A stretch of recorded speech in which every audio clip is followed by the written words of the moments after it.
بسم الله الرحمن الرحيم. راح نبلش الفصل السادس التفاعلات الكيميائية. الدرس الأول مفهوم التفاعل الكيميائي.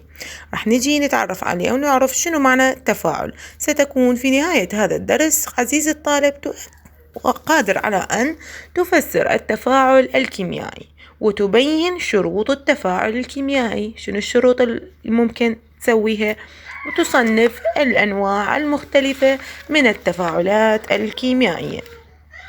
راح نجي نتعرف ما التفاعل الكيميائي. عندما أستخدم السكر لتغيير طعم الشاي فإنني أكون مخلوطا متجانسا. يعتبر هذا التغيير تغيير فيزيائي. ليش؟ لأنه لا ينتج عن مواد جديدة. أما عندما يحدث تغيير لمادة أو مجموعة من مواد تؤدي تغييرها إلى تكوين مادة أو مواد جديدة، هذا شنو أسميه؟ تفاعل كيميائي. يعني راح يحدث تغير كيميائي، راح يغير من خصائص المادة الأصلية. إذا أريد أتعرف، هنا عندنا بالفكرة الرئيسية أقرأ وأتعلم هو هذا التعريف المضبوط، وهنا أثناء الشرح هم موجود. تسمى المواد الداخلة في التفاعل وقبل تعرضها للتغيير بالمواد المتفاعلة. هذا يجي فراغ أو اختيار يعني بين الأقواس. زين، المواد الداخلة في التفاعل قبل تعرضها للتغيير مواد متفاعلة. إذن التفاعل الكيميائي هذا تعريفه تغيير في ترتيب ارتباط ذرات المواد المتفاعلة نتيجة تكسر الروابط بين ذراتها وتكوين روابط جديدة، فتنتج مواد جديدة تختلف عن المواد المتفاعلة في صفاتها الفيزيائية وخواصها الكيميائية. زين، هذه المواد شنو أسميها؟ أسميها المواد الناتجة. إذن هذا تعريفه جدا مهم، أكرر جدا مهم، تعريف التفاعل الكيميائي اللي هو هذا، أو فقرة أقرأ وأتعلم موجود بالفكرة الرئيسة. تمام. إذن شنو هذه المواد اللي تغير أو تنتج الناتجة؟ أسميها مواد ناتجة. هذه تجيك همينة فراغ أو اختار بين الأقواس. زين، عندنا الجوة ماذا يحصل خلال التفاعل الكيميائي، هذا ما مطلوب السنة بالذات. أنواع التفاعلات الكيميائية. تعد عملية هضم الطعام الذي نتناوله يوميا أحد التفاعلات الكيميائية. يتحول الغذاء إلى سكريات. هاي يجي يعلل ليش يعتبر هضم الطعام يعني تفاعل كيميائي. بسبب تحول الغذاء إلى سكريات تنتج طاقة مهمة للعمليات الحيوية التي يقوم بها جسم الإنسان. كذلك يعد تخثر الدم على سطح الجروح وعملية بناء الضوئي التي تحدث في النباتات، هذه باعتبار أمثلة. إذا تصنف التفاعلات الكيميائية إلى عدة أنواع. أولا، تفاعل الاحتراق، وتفاعل الاتحاد، وتفاعل التحلل أو التفكك. راح نجي نتعرف عليهم. طبعا هذه أنواع التفاعلات جدا مهمة، لذلك نحاول نقربها لكم بصورة حلوة. تفاعل الاحتراق يحدث بين أكسجين الهواء اللي هو الهواء اللي نتنفسه والمواد ينتج عنه أكسيد العنصر مثلا ومواد أخرى. يعني مثلا هنا عملية احتراق الفحم اللي هو الكربون نفسه، تكوين غاز ثنائي أكسيد الكربون. ليش صار ثنائي أكسيد الكربون؟ لأنه المادة اللي ويا صارت هي الأكسجين. إذن أي مادة ويا الأكسجين يطلع لي ناتج أو مادة ناتجة هي أكسيد الكربون، أكسيد الحديد، أكسيد وهكذا. هنا عندي هذه عناصر اتحدت ويا الأكسجين، شنو طلعت لي؟ غاز ثنائي أكسيد الكربون اللي هو هذا CO2. هذا مجرد للتوضيح، ما مطلوب من عندك أي معادلة وأي رموز حاليا، لكن مجرد للتوضيح. CH4 زائد O2 اللي هو الأكسجين، يعني عندي ذرتين أكسجين مزدوجة. شنو نتج لي هنا؟ نتج لي ثنائي أكسيد الكربون اللي هي CO2 و H2O الماء. تمام عيني؟ هذا مجرد للتوضيح لك كمثال واضح، اللي هي هاي يعني ذرتين ماء. ليش مسويها اثنين؟ H2O، ال H2O وحدها هي الماء، من صار عندي اثنين يعني ذرتين من الماء. تفاعل الاتحاد هو تفاعل كيميائي بمن يحدث بين مادتين أو أكثر لتكوين مادة واحدة، مثل اتحاد الكبريت والحديد لتكوين كبريتيد الحديد. تمام. هنايا طبعا هذه قلنا الأواصر اللي تربط بين الذرات، اللي تربط بين ذرة وأخرى أو بين عنصر وآخر تكوين مادة واحدة، يعني شلون شي زائد شي، رقم زائد رقم يطلع لي ناتج نهائي. التفاعل التحلل أو التفكك هذا عكسه بالضبط. شي يسوي؟ عكس التفاعل الاتحاد شنو يعمل على تحليل أو تفكك مادة واحدة إلى مادتين أو أكثر. راح نتعرف عليه يعني شوية لاغ بالتفصيل، مثل تحلل الماء كهربائيا إلى غازي الأكسجين والهيدروجين. هسه نعرف شلون. هنايا بداية بس خلينا نكمل الشرح وراح أفهمك شنو شلون يتكون الماء. يعني عندي الماء ال H2O عندما يتحلل إيش راح يكون لي؟ يعني عندي مركب واحد راح ينتج لي مادتين أو أكثر، اللي هو عكس الاتحاد. أهمية التفاعلات الكيميائية إن أغلب الصناعات كصناعة الأدوية والألبان والإسمنت والزجاج والسكر والبلاستيك الإطارات اللي يقصد بها التائرات، تمام، وغيرها تعتمد على إجراء تفاعل كيميائي بين مواد متفاعلة لتنتج عنها مواد جديدة تحتاجها في حياتنا اليومية.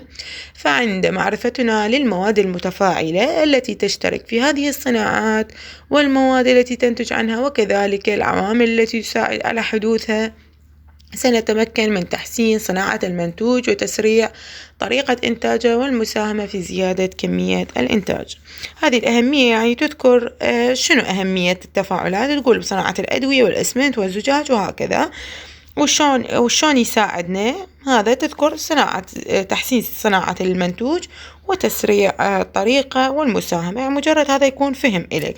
والصناعات اللي هي شنو قلنا؟ أنا عدد بعض الصناعات. راح نجي إعادة سريعة بس تكون مفصلة أكثر. من أقول تفاعل كيميائي هو معناه شنو؟ معناه عندي مواد متفاعلة ومواد ناتجة. هذه النواتج وهذه متفاعلات. حتى تنتج لي النواتج، حتى يصير عندي ناتج، لازم عندي بالبداية فد شي متفاعل، عندي مادة متفاعلة، وإلا أنا شلون أحصل على مادة ناتجة؟ تمام عيني. إذن هنا من أريد أقول مادة متفاعلة أريد أتعرف على شنو أقصد بالمادة المتفاعلة، اللي هي تكون المادة قبل تعرضها للتغيير، مواد داخلة في تفاعل كيميائي بس قبل لا يحدث لها التغيير، يعني جاية شلون نقول هي الأب الأصلية مالتها باقية متفاعلة. ليش سميتها متفاعلة؟ بعدها ما حادث لها تغيير. إذن أتعرف التفاعل الكيميائي تغيير في ترتيب ارتباط ذرات المواد المتفاعلة نتيجة تكسر الروابط بين ذراتها فتنتج مواد جديدة اللي هي قلنا المواد الناتجة. تمام، هذا تعريف جدا مهم. زين، من أقول مواد متفاعلة مثلا راح أنطيك مثال. أنا أريد أصنع فد كيكة أو ماما تريد تسوي فد كيكة، لابد إنه بالبداية عندها مواد تحضرها، عندنا البيض، السكر، الطحين، الكاكاو وغيرها. زين، عندها مواد هذه بعدها ما داخلة بالتغيير، محضرة المواد اللي هي هذه المواد اللي دا أشبه لك يا بس حتى تبقى ببالك. هذه سميتها مواد متفاعلة، بعدها ما داخلة بالتغيير، بس شنو أنا حضرتها لأنه راح أسوي في التغيير يحدث بيها، وعندي هذه المواد راح أدخلها. زين، دخلت هذه المواد راح أبدي أخلط البيض والطحين يعني والسكر وغيرها. إذن هي شنو؟ المواد الداخلة في التفاعل قبل تعرضها للتغيير، بعدني ما معرضتها للتغيير، هي هذه المواد، هذه اللي حضرتهم حتى أسوي كيكة. تمام، من أبدي راح أخلط، هذا الخلط راح يصير لي هو تفاعل كيميائي. بعدها الناتج ايش راح ينتج لي؟ راح ينتج لي هذه الكيكة الطيبة اللي كلها شوكولا. تمام، هذه الكيكة شلون يعني سميتها مادة ناتجة أو شبهت لك إياها بالمواد الناتجة. صار تغيير بشكلها لأنه كان غير أشكال، يعني بالنسبة للبيض بعد الخلط صار تغيير بشكلها، تغيير بخصائصها، تغيير بكل شيء.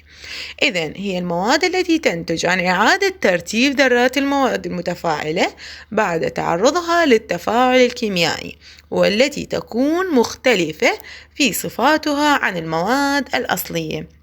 يعني كشكل ده تختلف، ده تلاحظ إن هاي بعد ما كملت الكيكة واستوت وصار شكلها، تغير الشكل، تغيرت الصفات، تغير يعني حتى ما نحس إحنا بطعم البيض وطعم هيك أمور ذني باقي المواد. تمام.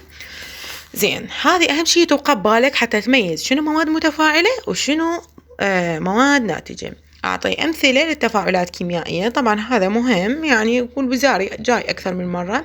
المهم أنت تتعرف عليه شنو الأمثلة اللي هي ذكرناها قبل شوية، عملية البناء الضوئي للنباتات، وتخثر الدم، وبعد شنو قلنا هنا هضم الطعام أو العمليات الحيوية التي يقوم بها جسم الإنسان.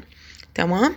اللي هي هذه أمثلة لتفاعلات كيميائية. ليش قلنا تفاعل كيميائي؟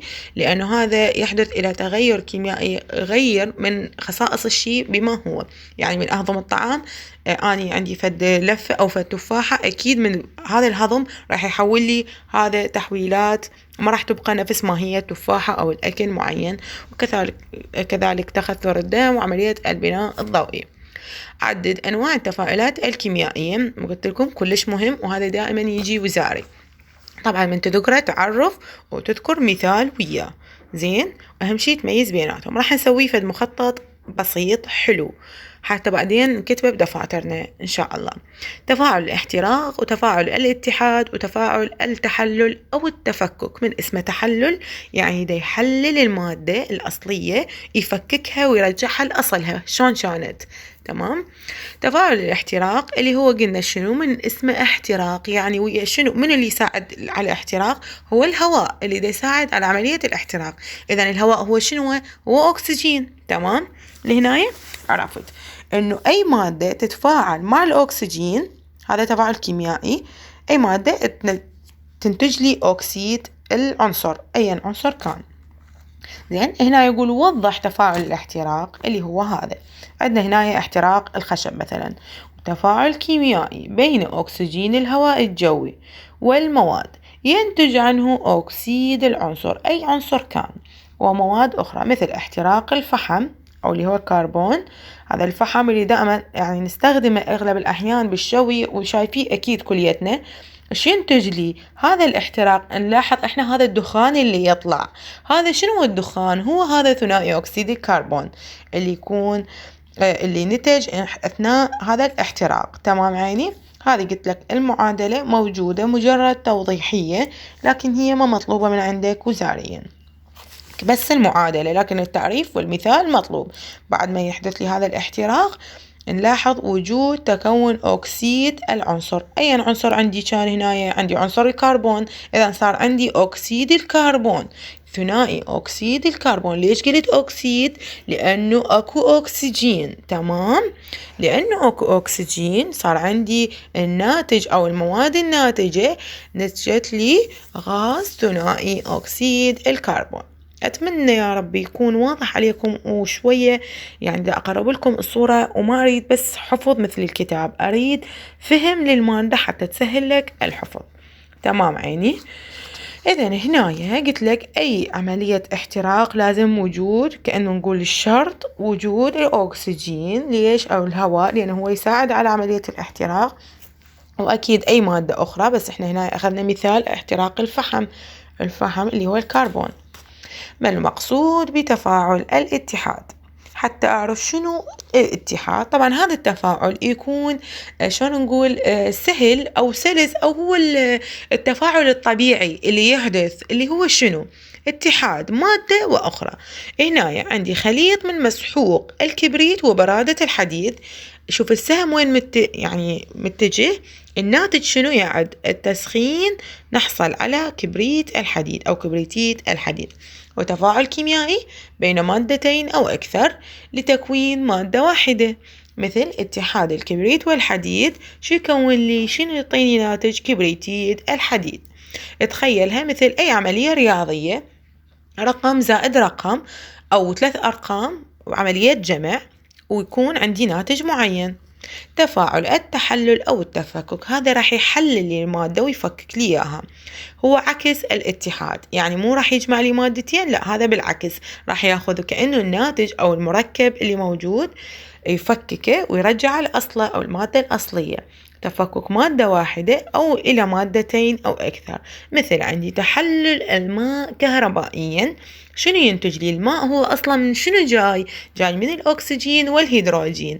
إذا إحنا مو قلنا الأكسجين والهيدروجين ده ينتج لي ماء، هنا بالعكس بتفاعل التحلل ندخله بتفاعل كيميائي راح يفكك لي المادة الواحدة اللي هي H2O اللي هي الماء، أدخلها بتفاعل كيميائي أريد تنتج لي أو تفكك لي تحلل لي هذا المركب اللي هو الماء، تطلع لي الأصل شنو كان هذا الماء ال H2O من جاية من غاز الأكسجين والهيدروجين، تمام، اللي هي قلنا O2 العفو H2 والO اللي هي الأكسجين والهيدروجين، تمام عيني. هذا هم الرسم مطلوب لكن بس توضيح شلون راح يكون التحلل. هنا عندي اللي هو عندي ماء مخليها بحوض وبعدين كهربائيا مخليه رابطي، شنو اللي نتج أثناء هاي الأمبولات اللي مرفوعة؟ هنا نتج عندي هيدروجين وهنا أكسجين. شنو السبب؟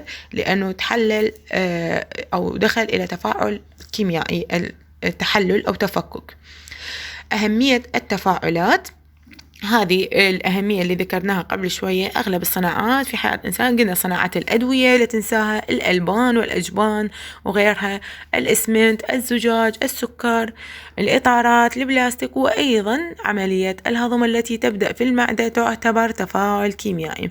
قلت لكم هاي أحيانا تجي تعلل ليش يعتبر هضم الطعام يعني تفاعلا كيميائي. زين، نعدد أنواع التفاعلات، هذه أسئلة سريعة. تفاعل الاحتراق والاتحاد والتحلل. أكمل العبارات. المواد الداخلة في التفاعل قبل تعرضها للتغيير شنو أسميها؟ أسميها مواد متفاعلة. يعني من التفاعلات المهمة في حياتنا اليومية، مثل شنو تفاعل مهم بحياتنا اليومية؟ أي مثال من اللي ذكرناهم قبل شوية ال3 قلنا تخثر الدم وهضم الطعام والبناء الضوئي وغيرها، تفاعلات بحياتنا اليومية. بس احنا بما انه حياتنا اليومية اللي احنا نعيشها، اذن هضم الطعام. تمام عيني، شكرا لكم، يا رب يكون واضح وسهل عليكم وركزت الفكرة ببالكم. شكرا.